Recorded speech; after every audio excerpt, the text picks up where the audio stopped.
हिंदी साहित्य में आज सुनेंगे वरिष्ठ लेखिका सुमति सक्सेना लाल की लिखी हुई कहानी चौथा पुरुष। सुमति सक्सेना जी अपनी सरल सहज भाषा से कुछ रुक कर कुछ चलकर हिंदी साहित्य को समृद्ध कर रही हैं। प्रस्तुत है कहानी चौथा पुरुष, मेरी जुबानी। मैं हूँ सीमा सिंह। मनीष जा चुके हैं। एक खालीपन मन में भरने लगता है।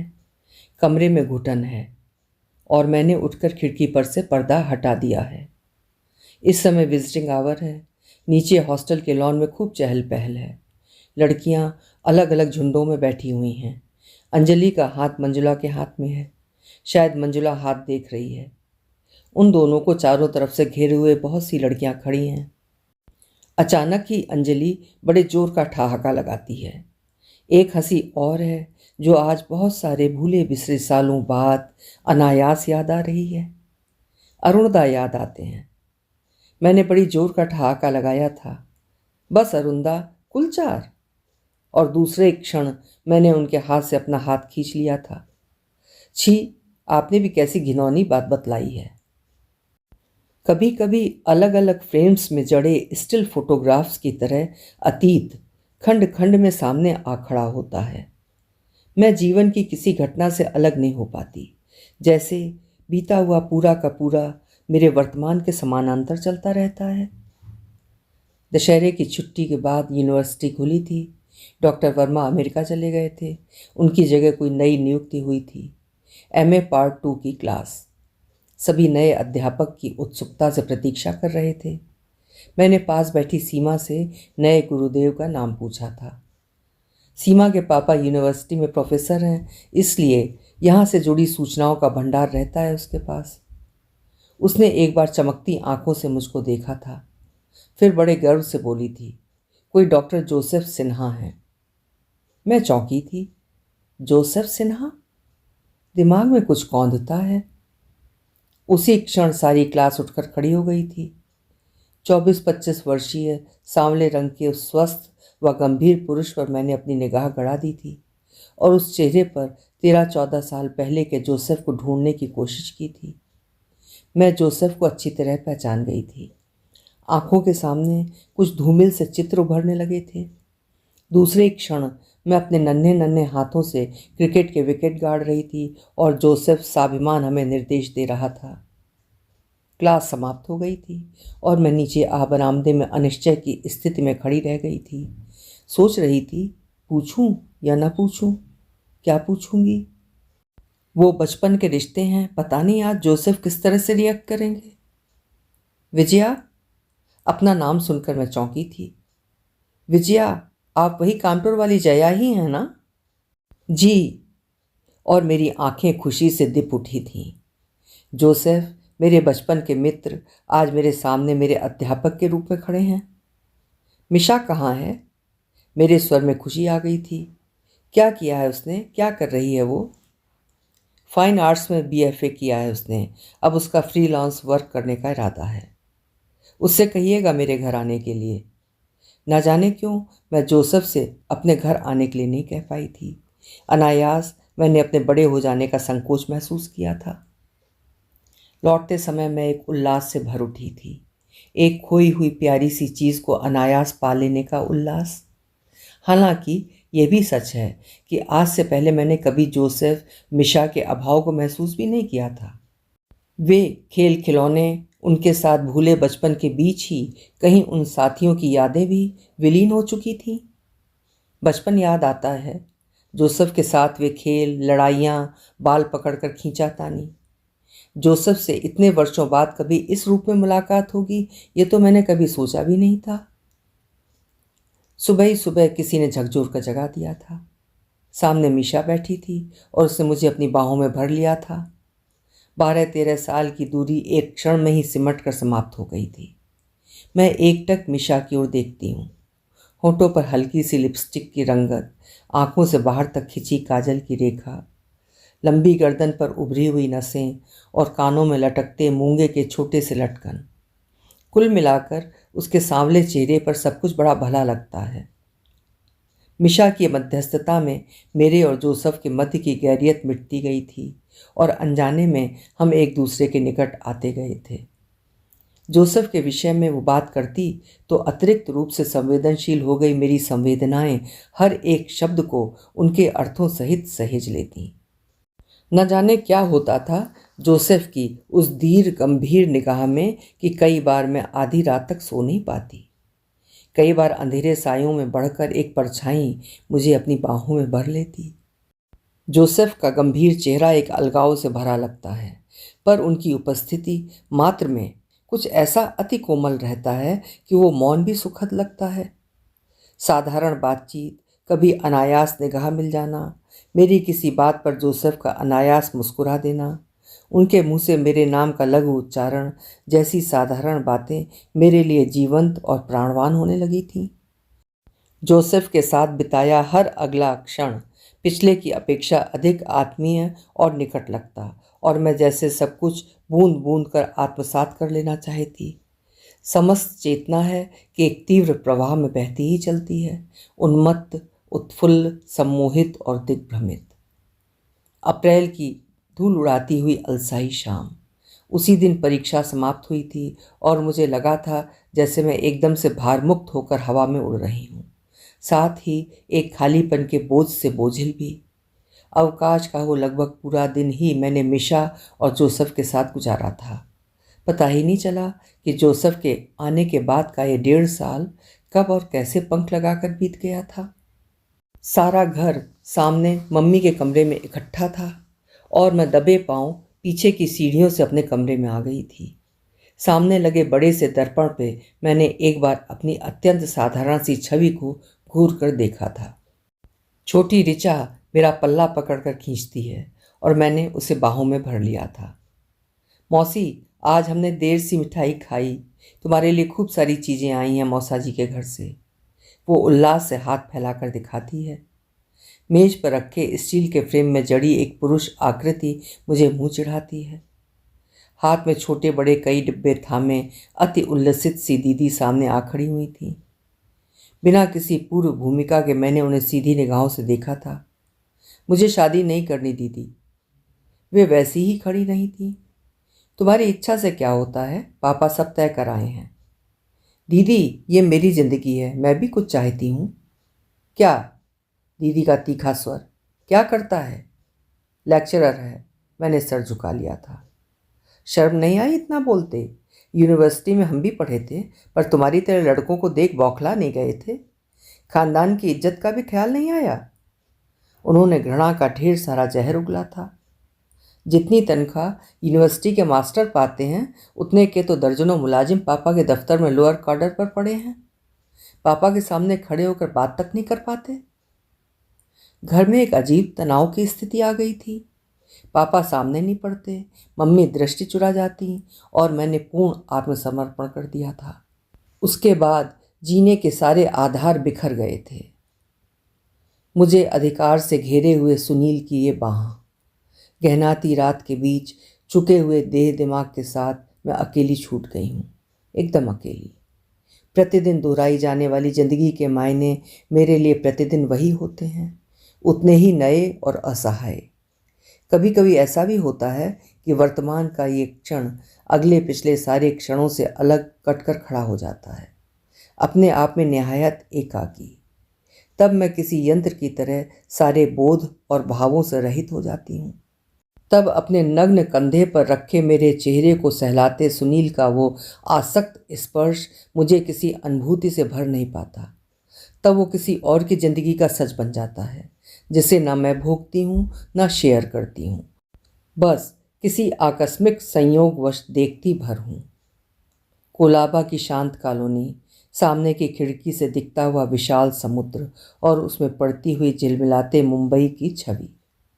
खिड़की के पास बैठकर मुझे आनंद मिलता, पर प्रयास करने पर भी नवविवाहिता वाला उल्लास में जुटा नहीं पाती। जिस घर की मैं सर्वांग बनकर आई हूँ, वो घर पराया और सुनील के साथ फ्रेम में जड़ा अपना चेहरा नितांत अनचिन्हा सा लगता। फिर भी जब तक सामने का सब कुछ अस्थिर अनिश्चित होता है, तब तक हम उसे अस्वीकार भी करते हैं। उससे विद्रोह कर उसकी दिशाओं को मोड़ने का प्रयास भी। पर जब वही आगत वर्तमान बन पत्थर की दुर्दांत शिला सा पैरों के नीचे का सच बन जाता है, चारों तरफ की दीवार बन हमारे सामने हमारी जिंदगी का आकार ले लेता है, तब तब हमारे सारे विद्रोह चुपकर मौन हो जाते हैं और तब हम अभ्यंतर की संपूर्ण शक्ति लगा अपने आप को अपनी जिंदगी से एडजस्ट कर लेना चाहते हैं। मुझे नहीं पता इसके मूल में क्या होता है, जो है उसको निभाने की ईमानदारी, या जीवन को सफलता से भोगने का कैलकुलेशन, या मात्र जिजीविषा। कभी कभी सुनील के लिए बेहद प्यार उमड़ता है मन में। तब सुनील की आंखों में अनुराग पढ़ संतुष्टि होती है मुझे कि मैं इच्छित और वांछित हूँ। तब सुनील की बाहों में बंद एक एकांतिक सुख से भी भर उठती हूँ। ये घर, सुनील, उनसे मिलने वाले निर्बाध सुख में डूब कभी क्षण ही नहीं घंटे और पहर बीत जाते हैं।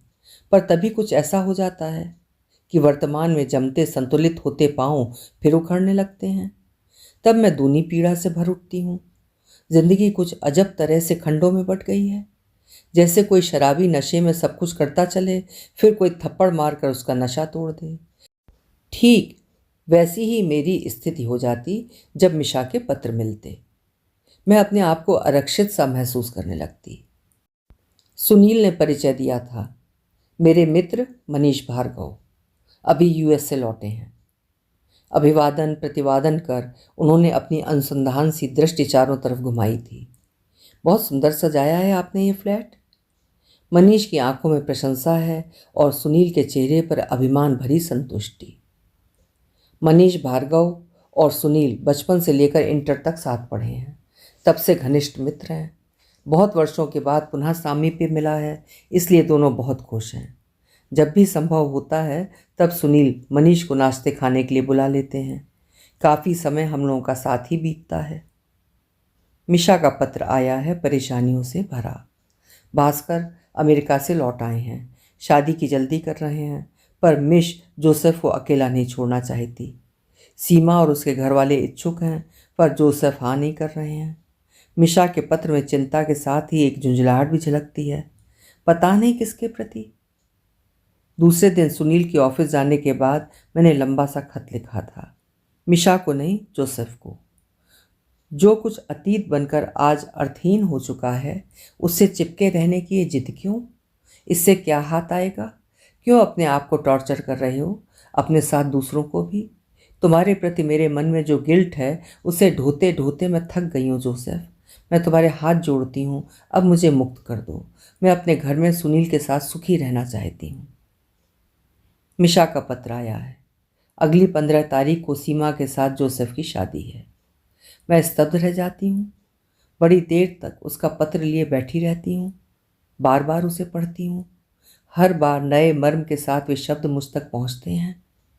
अजब तरह से मिशा ने वो पत्र मुझे दुलारते मनाते हुए लिखा है, जैसे मेरी किसी चोट को सहला रही हो, जैसे अपनी तरफ से जोसेफ की तरफ से माफ़ी सी मांग रही हो, जैसे उस शादी की मजबूरी की सफाई सी दे रही हो। कुछ देर तक बड़ा खालीपन सा लगता है। यही तो मांगा था मैंने जोसेफ से, यही तो चाहा था। आज तक यदि सुनील से जुड़ा कोई सुख मन में जन्मता भी है तो दोहरे अपराध बोध से जुड़ा रहता है। वो एक गिल्ट जोसेफ के प्रति भी है। लगता है अब जी सकूंगी। लगता है दिल दिमाग की एक एक नस धीरे धीरे तनाव मुक्त हो रही है। पर लगता है मन एक साथ हल्का और बेहद भारी हो गया हो। लगता है जैसे कुछ छिन गया हो। मैं चारों तरफ निगाह घुमा अपने घर को देखती हूँ। ये मेरा साम्राज्य है और मैं इसकी एक छत्र साम्राज्ञी। मैं अक्सर खिड़की पर आ खड़ी होती हूँ। मुंबई शहर, मैं एक परिचित निजपन के सुख से भर उठती हूँ। ये घर, इस जगह की प्रतीक्षा करती अनमनी सी मैं। सामने दिखती जगमगाती अट्टालिकाएं, अंधेरे की परिधि में सिमटा अनंत समुद्र और उसमें पड़ती झिलमिलाते मुंबई की छवि, सब कुछ बहुत ही आत्मीय सा लगता है। इधर बहुत दिनों से सुनील को लौटने में प्रायः देर हो जाया करती है। न जाने क्यों एक निहायत अप्रीतिकर सा एहसास है जो मेरी वर्जना के प्रतिकूल मुझ में दिन ब दिन प्रबल होता जा रहा है। कि सब कुछ पहले की तरह होते हुए भी सुनील बदल गए हैं, कि वो क्रमशः इस घर से और मुझसे दूर जा रहे हैं। अब उनकी दृष्टि में न पहले सा सम्मोहन और प्यार झलकता है और न आधिपत्य का सुख ही।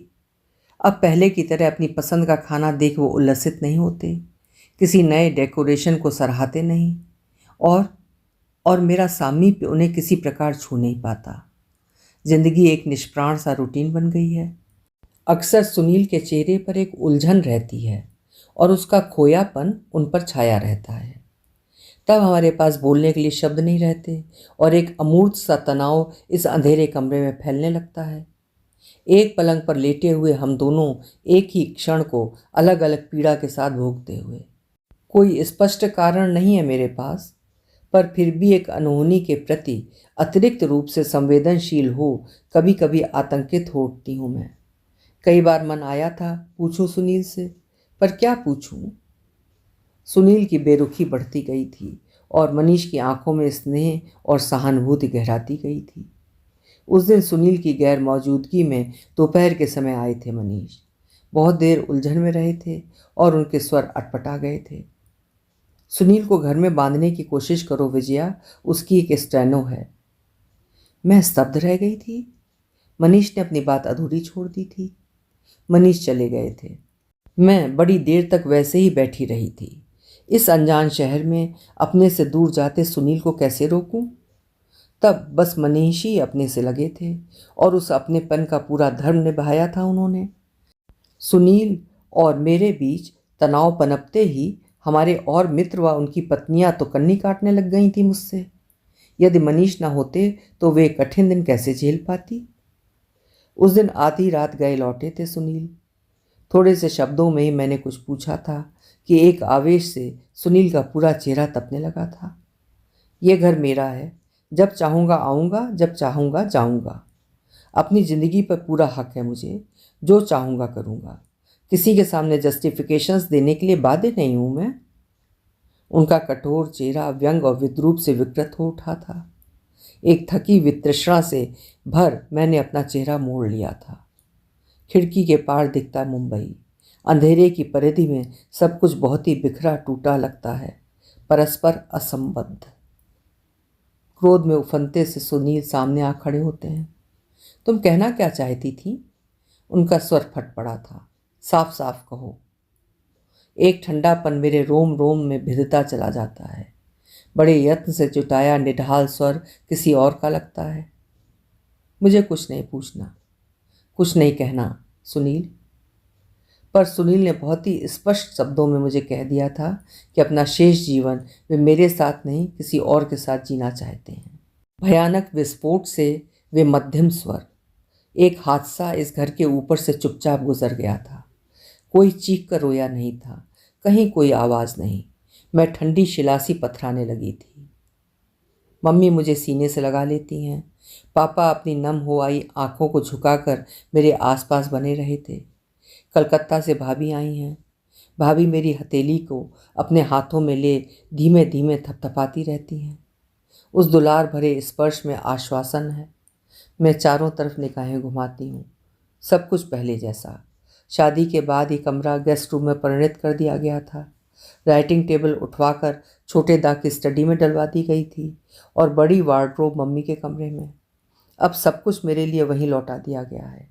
पर इस चिर परिचित माहौल के प्रति भी मन में पहला सा चीन्हापन, अधिकार भाव उपज नहीं पाता। जो सब कभी मेरा था आज फिर मेरे लिए जुटा दिया गया है, जैसे कोई करुणा करके। चारों तरफ निगाह घुमाती हूँ तो लगता है सब कुछ इतना सरल सीधा ही तो नहीं होता। क्या ये लोग ऐसे ही मेरी ज़िंदगी के बीत गए 3 बरस भी लौटा सकते हैं? वे बरस जो मेरी इच्छा के प्रतिकूल इन लोगों ने ज़बरदस्ती मेरे ऊपर थोप दिए थे। यहाँ आए 1 माह से अधिक हो चुका है, पर अभी तक जोसेफ मिशा के घर नहीं गई हूँ। अब सीमा भी होगी वहाँ। एक अजब सा खालीपन तन मन पर हावी होने लगता है। शाम को तैयार होकर नीचे उतरी तो सभी लॉन में बैठे थे। दीदी ने अचकचा कर मेरी तरफ देखा था। कहीं जा रही हो? दीदी के चेहरे पर विस्मय है और मैं जानती हूँ कि मन में उससे अधिक उस विस्मय का आघात। प्रदर्शन रहित दुख को दुख समझ पाना उनके वश के बाहर है।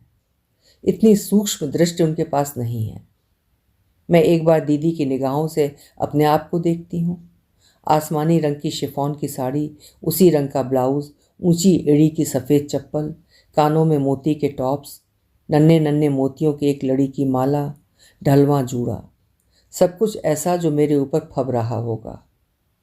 परित्यक्ता, वो भी कुछ दिन पहले की परित्यक्ता। और मुझे लगता है एक दानव है जो मेरे अंदर बैठ गया है। सबको खूब रुलाऊं, खूब सताऊं, और मैं एक्सीलेटर पर पैर रखकर कार की स्पीड खूब तेज़ कर देती हूँ। जी चाहता है कार को किसी ऐसे गड्ढे में गिरा दें कि मज़ा आ जाए।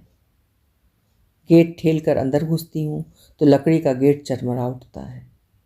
जया और दूसरे क्षण जोसेफ की स्वागत की मुस्कान पर फीकापन फैल गया था। चारों ओर छाई जनशून्य नीरवता। जोसेफ के साथ घर के अंदर घुसने लगती हूँ तो एक बीत गए अपनेपन के बोझ से फिर भर उठती हूँ।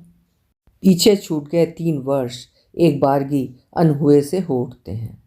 कितने दिन गुजर गए, फिर भी सब कल की तरह अपना।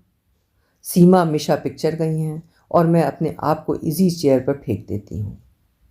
कुछ देर तक जोसेफ मेरे चेहरे को पढ़ने की कोशिश करते हैं। कैसी हो जया? ये सीजन ही ऐसा है जोसेफ कि कुछ अजीब डिप्रेशन सा लगने लगता है। जोसेफ अपनी खाली खाली सी निगाह को मेरे ऊपर टिका देते हैं। उस अनझिप दृष्टि में एक प्रश्न है, एक जिज्ञासा है। कुछ नया नहीं है मेरे साथ, हमेशा से ही ऐसा होता आया है। कितने दिनों के लिए आई हो? जोसेफ स्थिर दृष्टि से खिड़की के बाहर दूर तक खाली पड़ी सड़क को घूर रहे हैं। उस घर से हर एक बंधन तोड़कर हमेशा के लिए ही आ गई हूँ। एक विचलित भाव था जो जोसेफ के पूरे चेहरे पर फैल गया था। काश तुम आज से 6 माह पहले आ जाती। जोसेफ के स्वर में विलाप है। मैं धीमे से हंसती हूँ। अपनी इच्छा से ही समय को पीछे लौटा पाना संभव होता जोसेफ, तो 6 महीने ही क्यों, मैं उसे कई वर्ष पीछे लौटा देती। जोसेफ अभी भी अपलक खिड़की से बाहर देख रहे हैं। मजबूर हुआ या स्वर जैसे कोई सफाई दे रहा हो। सीमा से शादी करने के लिए मुझे मिशा ने विवश कर दिया था जया। उसकी शर्त थी कि जब तक मैं ऊपर से तुम्हारी वो चिट्ठी। मेरे अंदर कुछ घुमड़ कर चुभता है। मैं शुष्क सा हंसती हूँ। हाँ जोसेफ, वो समय कुछ अजब तरह से बीत रहा था। सुनील से मिलने वाला वो ढेर सा प्यार, पर मैं तुझसे उबर नहीं पा रही थी।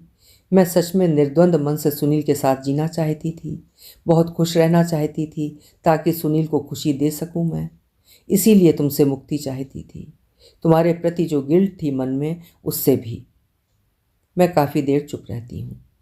मैं जोसेफ की तरफ देखती हूँ। तुम्हारी शादी की खबर मिली तो लगा दिल दिमाग पर से बहुत बड़ा बोझ हट गया हो। लगा था सुनील के साथ भी जी सकूंगी अब। पर सोचा था तुम्हें और सीमा को लंबा सा अच्छा सा खत लिखूंगी, पर जब तक लिख पाने का समय, शक्ति और साहस जुटा पाती, तब तक मेरे और सुनील के बीच तनाव पनपने लगा था। टूटने की प्रक्रिया शुरू हो चुकी थी। तब मुझे अपने दुख, अपने से दूर जाते सुनील और अपने आप के अलावा किसी और बात का होश ही नहीं रहा था। जैसे मैं दोनों हाथों से सुनील को रोक लेना चाहती थी, पर कैसे? मेरी मुट्ठी से रेत की तरह सब कुछ फिसलता जा रहा था और मैं कुछ नहीं कर पा रही थी। मेरी जिंदगी को सुनील की ज़रूरत थी। जोसेफ और अपने अनजाने में अतीत की उन परछाइयों के पीछे भागते हुए मैं सुनील को अपने से दूर कर चुकी थी। बहुत देर कर दी थी मैंने। मैं बुदबुदाती हूँ। Sunil deserved a better deal, a more warm life partner. मैं खिसियाई सी हंसती हूँ। इसीलिए जोसेफ, मैं औरों की तरह सुनील को दोष नहीं दे पाती। जया, जोसेफ के स्वर में दुख, क्रोध, झुंझलाहट सब कुछ है। तुमने मुझे तब कुछ तो बताया होता। मैं धीमे से हंसती हूँ। कितनी अजीब बात है जोसेफ, सुनील से आहत होकर मैं अपनी ज़िंदगी की पहली चोट को एकदम भूल गई जैसे। अब सिर्फ सुनील याद आते हैं, उनके साथ गुजारे वे बरस, वे शामें, वे आउटिंग्स, सुनील का वो प्यार, अपनी वे गलतियाँ। बहुत मिस करती हूँ मैं सुनील को। मैं कुर्सी की पीठ से अपना सिर टिका लेती हूँ। अधमुदी आँखों से जोसेफ की तरफ देखती हूँ। अधखुली आंखों की धुंधलाई रोशनी में जोसेफ बहुत दूर बैठे हुए से लगते हैं, बहुत गैर भी। एक हल्की सी झुंझलाहट होती है उनके ऊपर। उस भूले बिसरे अपनेपन को क्यों दोहराना चाहते हैं वे? सुनील की विवाहिता हूं मैं, 3 लंबे बरस मैंने उनके साथ बिताए हैं। इस बात का कोई महत्व नहीं जोसेफ के लिए। मैं पर्स उठाती हूँ। अब चलूँ जोसेफ? जोसेफ की तरफ देखती हूँ तो उनका चेहरा स्याह लगता है, आंखों में एक आहत भाव। मैं धीमे से हंसती हूँ।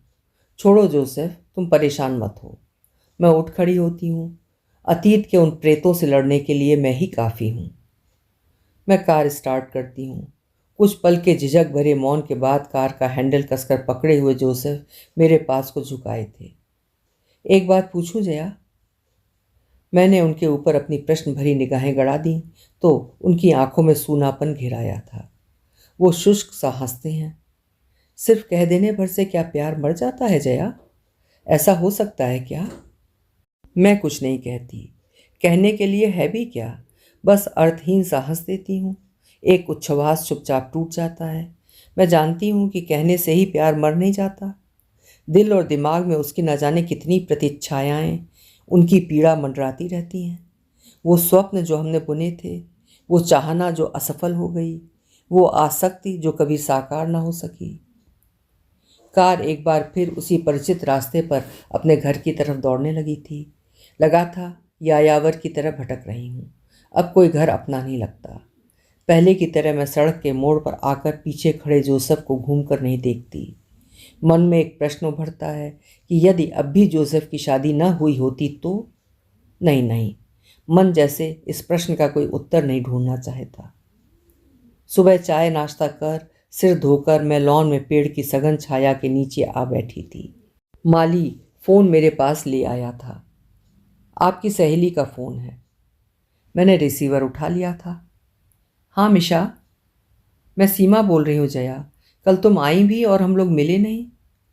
हाँ, मैं बहुत चाह कर भी नहीं कह पाई थी कि तुम लोगों को वहाँ ना पाकर निराशा हुई। और क्या हाल है जया? एकदम ठीक ठाक, तुम बताओ। आज शाम को हमारे घर आ रही हो ना? सीमा के स्वर में स्वामिनी होने का अधिकार और दायित्व है। मेरे मन में कुछ चुभता है। कोशिश करूंगी सीमा। कोशिश नहीं, तुम्हें आना ही है, सीमा आग्रह करती है। अच्छा, आऊंगी। अनायास ही पास को झुका जोसेफ का चेहरा सामने आ खड़ा होता है। कोशिश नहीं, मैं हाँ सुनना चाहता हूँ जया। जोसेफ के घर पहुंचकर अनजाने में ही मैं उसी जगह जा बैठी थी, खिड़की के पास पड़ी इजी चेयर। इस घर को, इस कमरे को मैं आज नए सिरे से देखती हूँ। पहले ऐसा कुछ नहीं था। तब ये बोर्डिंग हाउस के अलग अलग कमरों की तरह टिपिकल बैचलर्स का सा घर था। अब मैरून रंग का प्लेन कारपेट, डल कलर के पर्दे, पूरे कमरे में एक ऑयल पेंटिंग, सब कुछ ऐसा जो अच्छा लगता है, सुरुचिपूर्ण ढंग से सुसज्जित। इस घर की एक एक चीज़ पर सीमा के स्वामित्व की छाप है। और मुझे मुंबई का अपना फ्लैट याद हो आता है। उसको नए नए ढंग से सजाने के प्रयास में मैं लीन। मेज पर नाश्ते से सुवासित प्लेटें सजी हैं। सीमा मेरे स्वागत में इधर से उधर डोल रही है और मिशा के चेहरे पर एक असमंजस, एक अकथ अकुलाहट है। अलगाव से भरे से जोसेफ। सीमा के स्वर में एक अर्जित माधुर्य है, पर उस मधुर बोली के पीछे छिपा क्या है, मैं ये समझ नहीं पाती। मेरे और जोसेफ के अंतरंग स्नेह के प्रति अनभिज्ञता, या अपनी विजय के आनंद की संयत अभिव्यक्ति। मेज पर रखी मिशा की बुनाई को उठा मैं हाथों में फैला लेती हूँ। बेबी सूट किसका बना रही हो मिशा? मिशा असमंजस में भरी सी मेरे उत्तर को टाल जाती है। मैं धीमे से हंसती हूँ। एक क्षण हम लोगों के बीच से चुपचाप निकल गया था, जो एक ही संबोध, एक ही वेवलेंथ पर चलते हमारे मस्तिष्क और हमको अलग अलग इकाइयों में बांट गया था। जैसे अनायास ही मैं उन सबके बीच में थर्ड पर्सन बन जाती हूँ, उन सबसे अलग थलग असंपृक्त सी। ये घर, इसके सुख दुख, यहाँ के लोगों के बीच में मैं कहीं नहीं आती। ये एक पूरा घर है। एक पति है, एक पत्नी, और थोड़े दिन में ये एक बच्चे की किलकारियों से भर जाएगा। मैं उस घेरे से बाहर अपने आप को उस जगह बैठे अजनबी सा महसूस करने लगती हूँ। किसी के जीवन से दूर रहने के लिए 3 वर्ष का समय बहुत लंबा होता है। उस दीर्घ अंतराल के बीच कितना कुछ घट चुका होता है, ऐसा जिसकी हमने कामना नहीं की थी, जिसको सहन तक कर पाने की क्षमता हमारे पास शेष नहीं बची होती है। सामने रखे फ्रेम में सीमा के चंचल उत्फुल्लित चेहरे पर मेरी निगाहें गड़ जाती हैं। आंखों में एकाधिकार की चमक, चेहरे पर सुहाग की भरपूर मुस्कान। तस्वीर से हटकर दृष्टि सीमा पर जाती है। वो शांत संतुष्ट दिखती है। मन में एक संदेह जगता है कि क्या सीमा हमारे आत्मीय क्षणों से परिचित है। एक अस्वस्थ सी मैंने अनुभव की थी। मैं यहाँ क्यों आई और आहत भाव लिए मैं लौट आई थी। मन चाहा था कि सबसे दूर चली जाऊं, जहाँ सताने के लिए सब निगाहें न रहें। अम्मा, पापा, भाभी, दीदी, जोसेफ और मिशा, सबके चेहरे भूली बीती स्मृतियां मात्र रह जाएं। स्मृति पट पर इतने चेहरों के साथ एक और चेहरा जुड़ गया है, मनीष का। लखनऊ से अपॉइंटमेंट लेटर आ गया है। मैं एक अकथ थकान से भर उठती हूँ। लगता है दिल दिमाग किसी के भी पास अपने आप को नई जगह रोकने की शक्ति शेष नहीं, पर मेरे पास इसके अतिरिक्त कोई और विकल्प भी तो नहीं। मैं लखनऊ चली आई थी। हॉस्टल का मेरा ये कमरा है, उसमें मैं मौन एकाकी लेटी हूँ। बरामदे में पड़ रही मध्यम रोशनी की धूमिल परछाइयाँ कमरे में पड़ रही हैं। उसके बीच दिखता कमरे में अस्त व्यस्त सा फैला फर्नीचर, दीवारें, अंधेरे में आतंकित सी करती परछाइयाँ, स्तब्ध नीरवता के बीच आती अपरिचित सी आवाज़ें, चौकीदार के भारी पदचाप, फिर सन्नाटा। किसी कमरे की सिटकनी खुलने का स्वर, कोई बाथरूम की ओर जा रहा है। इतने जीवन में मेरे लिए रातों की प्रतिध्वनियाँ और उनके एहसास भी बदलते रहे हैं। लाल पत्थर से बने गर्ल्स हॉस्टल की बड़ी सी बिल्डिंग है। इसके ऊपर की मंजिल के एक कमरे की खिड़की पर मैं खड़ी हूँ। कहीं ऊंचे स्वर में ट्रांजिस्टर बज रहा है। पास के किसी कमरे में बनती कॉफ़ी की महक चारों तरफ बिखर रही है। मुझसे मिलने कोई आया है। सुनकर मुझे आश्चर्य होता है। पापा अभी परसों ही यहाँ से गए हैं और भुवनदा से आज ही फ़ोन पर बात हुई है, और मैं पलंग पर पड़े बेड कवर की सिलवटें ठीक करने में लग गई थी। मनीष पहले भी 2 बार आ चुके हैं, एक बार यहाँ और एक बार इससे पहले पापा के घर पर हर बार ही उनके आने की सूचना मुझे पहले ही से रहती है। पर आज ऐसे? मनीष से वही सवाल पूछा था तो धीरे से हंस दिए थे। तुमसे बिना पूछे तुमसे मिलने नहीं आ सकता क्या? उन्होंने सीधे मेरी तरफ देखा था। सो नहीं, मैं भी धीरे से हंस दी थी। मनीष का आना, उनके फ़ोन, उनके पत्र, मुझे तो सभी कुछ अच्छा लगता है, पर मैंने अपना सवाल दोहराया था। ऑफिस के किसी काम से आए हो मनीष? क्षण भर को मनीष की निगाहें मेरे ऊपर को ठहर गई थीं। नहीं विजया, कहा तो तुमसे मिलने आया हूँ। मैं कुछ कहती या पूछती उससे पहले ही उन्होंने अपनी बात दोहराई थी। तुमसे मिलना चाहता था विजया, इसलिए आया हूँ। मैं एकदम से अचकचा गई थी, पर चुप रही थी। मनीष मेरी तरफ देख रहे हैं। कैसी हो विजया? जैसी मुंबई से आई थी वैसी ही हूँ। इतने दिनों में नया कुछ क्या घट जाता? मेरे अनजाने में ही स्वर नम होकर भीग उठता है। एक वेदना है जो तरल होकर मेरे रोम रोम में भिदने लगती है। मनीष बड़ी देर से चुप बैठे हैं, जैसे किसी गहरी सोच में हो। कमरे की हर चीज पर से फिसलते हुए मनीष की स्थिर निगाह कुछ क्षण के लिए मेरे ऊपर टिक जाती है। फिर सोफे के बैग से सिर टिकाकर उन्होंने जेब से सिगरेट निकाली थी और कालीन पर निगाह डालकर सिगरेट फिर से जेब में रख ली थी। मैंने उठकर अलमारी से एस्ट्रे निकालकर मनीष के पास की टेबल पर रख दी थी। वो अपने आश्चर्य को छिपाने में असमर्थ रहते हैं। अपने पास एस्ट्रे की असंगति पर मुझे स्वयं ही हंसी आती है। मनीष मुझे घूर कर देखते हैं। इस अकेलेपन से घबराहट नहीं होती विजया? मैं हंसती हूँ। नहीं मनीष, इसे एंजॉय करने की आदत डालना चाहती हूँ। मैं कुछ क्षण को चुप रहती हूँ। जब हम बच्चे थे तब अम्मा अक्सर कहा करती थीं कि अकेलेपन से बोर होने वाले मूर्ख होते हैं। मैं फिर हंसती हूँ और मैं मूर्ख नहीं हूँ। मैं हंस रही हूँ। मनीष का चेहरा अभी भी गंभीर है। मैंने ठहरी हुई निगाह से मनीष की तरफ देखा था। मेरे स्वर में हल्की सी झुंझलाहट है। अच्छा मनीष, मुंबई में तुम भी तो अकेले रहते हो, फिर मुझसे ही ये सवाल क्यों? कितने लोग तो रहते हैं अकेले, फिर मुझसे ही ऐसे सवाल क्यों पूछे जाते हैं? मनीष के चेहरे पर अजब सा भाव है। हाँ विजया, मैं सच में अब उस तरह से भी सेटल होना चाहता हूँ। अकेले रहना मुझे सब अच्छा नहीं लगता। वो एक क्षण को रुके थे। इसीलिए तुमसे मिलना चाहता था। वो मेज पर आगे को झुकाए थे। अब अपने बारे में क्या सोचा है विजया? मैं समझ नहीं पाती ये कैसा सवाल है और उसका क्या जवाब दूं मैं। मनीष कुर्सी पर आगे खिसक आए हैं। मैं बाध्य हूँ उनसे दृष्टि मिलाने को। उनकी आंखों में दबी आग, आवेश के कारण कांपती उंगलियों में फंसी सिगरेट। अनायास ही मैं सिहर कर पीछे हट जाती हूँ। डूबी चेतना में मनीष के सर उभरते हैं। तुम इसे उपलब्धि कहती हो? शायद ये भी मानती हो कि इस नौकरी से तुम्हारे जीवन में एक ठहराव आ गया है। मैं कहता हूँ झूठे मस्तूल हैं ये। उतार फेंको जबरदस्ती लादे हुए एकाकीपन के इस खोल को। अपनी शल से बाहर आओ विजया। जिंदगी को जियो, उससे भागो मत। मनीष की सीधी अनझिप दृष्टि मुझे अंदर तक भेद जाती है। उन निगाहों में एक प्रश्न है, एक आह्वान है, एक उत्तर की आकांक्षा। मुझसे भी कुछ अपेक्षित है और मैं अंतर्मुखी बनकर असमंजस के भंवर जाल में डूबने उतराने लगती हूँ। मैं मनीष की तरफ देखती हूँ। आकांक्षा के एक पल में उस चेहरे पर कोई उल्लास नहीं, एक हरा थका भाव है। एक युद्ध जो मुझे लेकर मनीष को अपने घर वालों से लड़ना होगा, उसकी थकान है क्या चेहरे पर? मनीष मेरे मित्र मात्र थे, शायद मेरे मन के बहुत निकट। मैंने तो कुछ और सोचा ही नहीं था, कुछ सोचने की कभी जरूरत भी नहीं थी। पर आज मनीष के चेहरे की थकान अनायास मेरे मन पर हावी होने लगती है।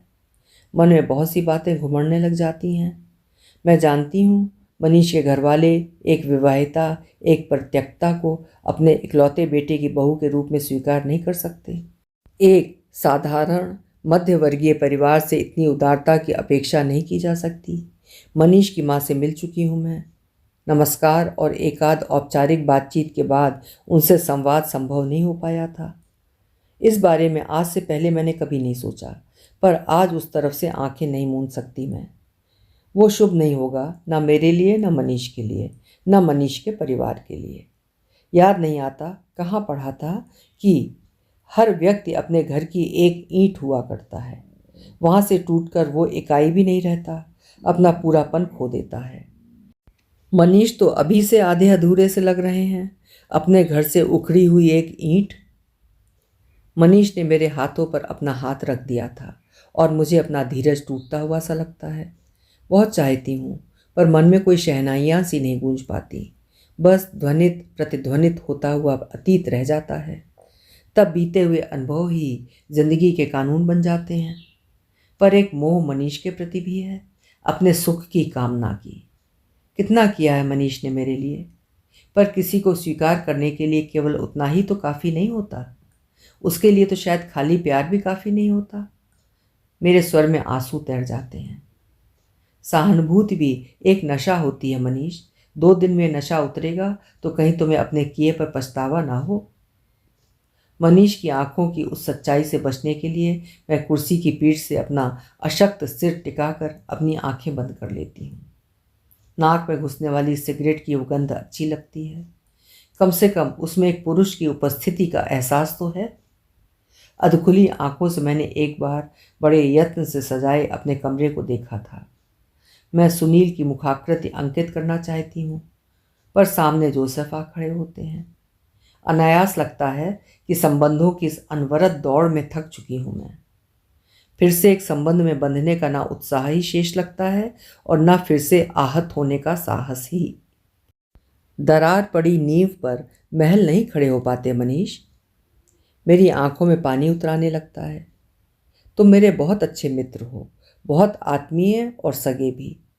बहुत ऋणी हूँ तुम्हारी। तुम्हारे सहारे मेरा बहुत सा कठिन समय आसान हो गया, वहाँ मुंबई में भी और वहाँ से आने के बाद भी। पर बस, मैं धीमे से बुदबुदाती हूँ, मैं तो यही कहूँगी कि तुमने मुझको गलत समझा है। मनीष जा चुके हैं, शायद अब कभी भी लौट कर ना आने का इरादा लेकर। समाप्त, सब कुछ समाप्त। मन बेचैन होने लगता है, जैसे सांसें घुट रही हूँ। मैं खिड़की पर आकर खड़ी हो जाती हूँ, निरुद्देश्य सी। नीचे काफ़ी चहल पहल है। विजिटर्स रूम में आते जाते लोग। सामने के बड़े से लॉन में अलग अलग झुंडों में बैठी लड़कियां हैं। मंजुला का हाथ अंजलि के हाथों में है। वो शायद हाथ देख रही है। मंजुला हंस रही है। आज बड़े दिनों बाद अरुणदा याद आते हैं।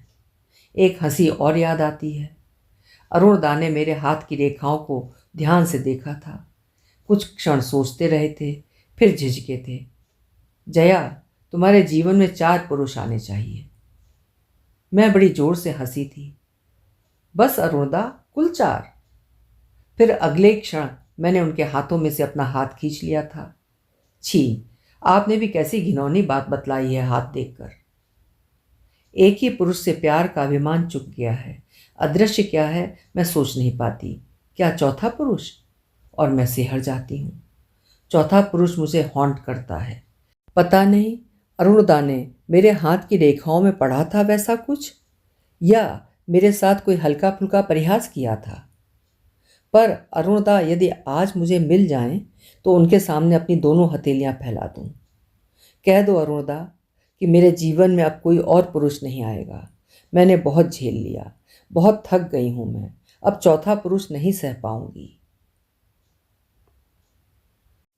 अभी आप सुन रही थी वरिष्ठ लेखिका सुमति सक्सेना लाल जी की लिखी हुई कहानी चौथा पुरुष। कहानी कला में प्रवीण सुमति जी की ये कहानी अद्वितीय है। आशा है आपको भी पसंद आई होगी। कल फिर मिलेंगे। आपका समय शुभ हो।